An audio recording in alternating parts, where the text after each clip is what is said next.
She's the Member Relations Strategy for the Montana Municipal Interlocal Association Authority. I want to say Association Authority. I'll get it straight. Sorry, Amanda. And she made the terrible mistake several months ago when she was in Whitefish. She's based here in Helena. She was in Whitefish doing some work with city government, and we fell into conversation. And she said, "What do you do here?" And I said, "I used to be a teacher. Oh, I did teach." And we got into the discussion about We the People. And she said, "Oh, I did We the People." I said, "Would you like to be a judge?" And she said, "Oh, yeah, I would like to be a judge." And so I wrote that down. It's right here on her business card. It says, "Possible We the People judge," and I just kind of kept that. Thank you, Amanda. You didn't think I did you? And then when I was putting together the judges and the order of events for today, I called Amanda and I said, "You know, you volunteered to be a judge. How would you like to be the keynote speaker?" And there was this dead silence at the other end. "Amanda, are you there?" Yeah. "Do you think I'm worthy?"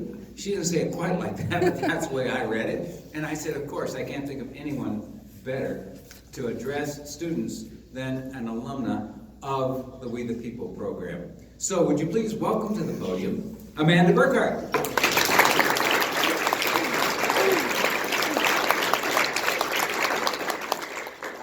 Thank you, Richard, and he took about half my speech, so I'll not keep you too long. I know what you guys really are here for is to see how things shake out, so I'll try not to bore you while you wait for that. I want to thank you all for having me here today, and I don't think the right person got thanked for all of the hard work that he puts into making this event happen. And you guys don't really see what happens behind the scenes, but this event is so well run. This is the first year I've done this, and I was just, my hair was blown back by how organized it was, the level of the judges that you got to present in front of. So if we could give a round of applause for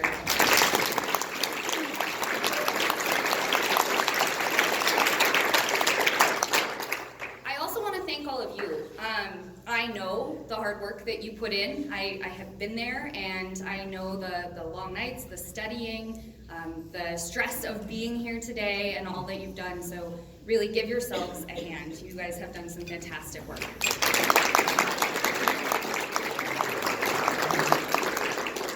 And of course, your teachers, who I know also put in a lot of hours to get you to this point, and the judges. So thank all of you who make this possible.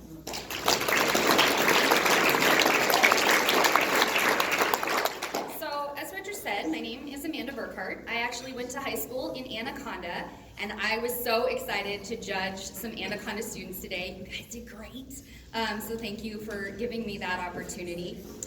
My year was the first year that Anaconda did We the People. I had Angela McLean, former lieutenant governor, as my high school history teacher, and we put in long hours, long hard hours. I remember once we even all went to her house and sat on her living room floor and practiced our speeches. But you know, when I was asked to do this, all I could think was, who am I to talk to these students? I think last year they had a former Supreme Court justice. One year the lieutenant governor did this, and I just wanted to be able to share something worthy of the hard work that you've all put in to bring yourselves here today. And so what I really want to talk about is what We the People has meant to me. I am not a Supreme Court justice. I'm maybe one of the few judges who's not an attorney. But doing We the People has been really impactful on my life, and so I just want to share a little bit about that. A little bit about my background. Who am I? I've done a large variety of things in my short career so far. I have a journalism degree from the University of Montana. I worked for a couple of years as a television news producer in Missoula. So if you guys see Mark Haka doing the weather and Heidi Miley and all those guys, I worked with that crew for quite a while. After that, my husband and I decided to go on an adventure, and we went and taught English in South Korea for about a year and a half. We lived in Seoul. It's a city of 20 million people in an area smaller than a quarter of the size of Montana. So very, very different, but it was a wonderful experience in my life. Coming back from Seoul, we came back to Montana and landed here in Helena. I worked for the United Way of the Lewis and Clark area. If you're not familiar with United Way, the main goal, what they try to do, they're a nonprofit organization that sort of coordinates the work of other nonprofits to make them more effective.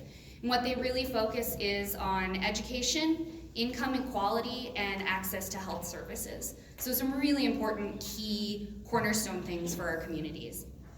After United Way, I was a communications manager at the state of Montana. I worked at their self-funded employee health plan as a communications manager.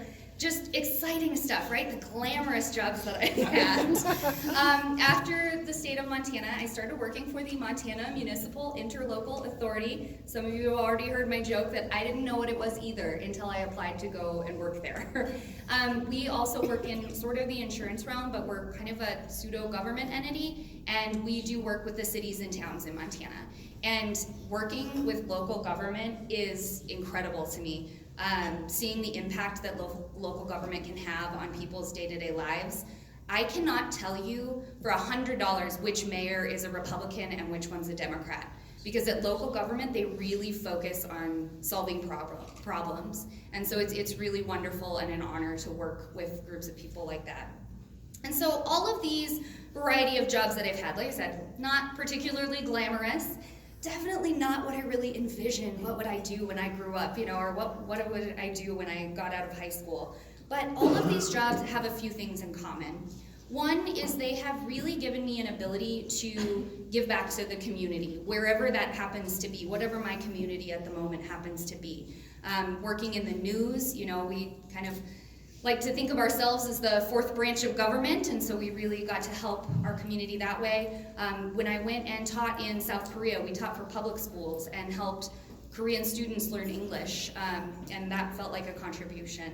Working for a nonprofit and state government, and now working for the municipal level, all of those are ways to give back. Another part of my work that I think I'm really proud of is, or really was useful to me, was being able to think critically and being able to look at different questions from all different angles. And then the third thing that I want to focus on is the way that my work was done and is done better because of the ability to work with diverse groups of people and to have an open mind. And the important thing about these three ideas is they are all things that I learned and really skills that I honed through doing We the People. And I saw it in all of you here today, the same kind of skills that you are learning. So you might not remember every detail that you've learned about the Constitution. I know I've forgotten, and I've had my memory jogged a little bit today. But you now know more than the majority of Americans about how your government works.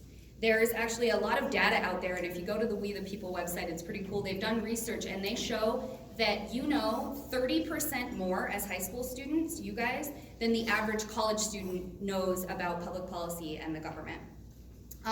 We the People students are much more likely to be active citizens. You are more likely to vote. You are 5 times more likely to run for office, so maybe somebody will give Richard a run for his money someday. And 70% of you are likely to make contact with your representatives. I know that I voted in every election that I was eligible for since I turned 18. I write my Congress people and my local legislators on occasion. It's legislative season here in Helena, so I'm getting ready to see what I want to write about.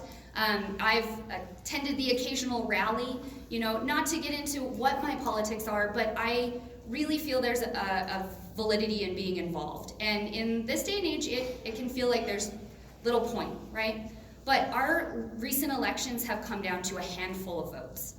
All across the country, we've seen this happen. A couple of votes making the difference on a candidate. So I hope that you really take away from We the People a belief in our form of government, a belief in our Constitution and what it means, and you carry that with you. Like Richard said, you go out and you be active and you stay active no matter where your communities are. Stay involved and know that your voice does matter. Another critical skill I gained from We the People was the ability to dive into a topic, to really get in there and understand it. I think We the People taught me, more than any other high school class I had, how to understand a subject to its fullest extent. You've learned how to look for more than what's right in front of you. I remember in We the People having ideas about certain amendments, especially the First and Second Amendment. I know what those are, I know what those mean, I know how I feel about them. But then when you start to learn about the context, who developed these amendments? Why did they think they were important? How did they come to fruition? There were two sides or multiple sides to different aspects of the Constitution. A lot of fighting went back and forth, a lot of discussion, disagreement. People came to the table and they made decisions together.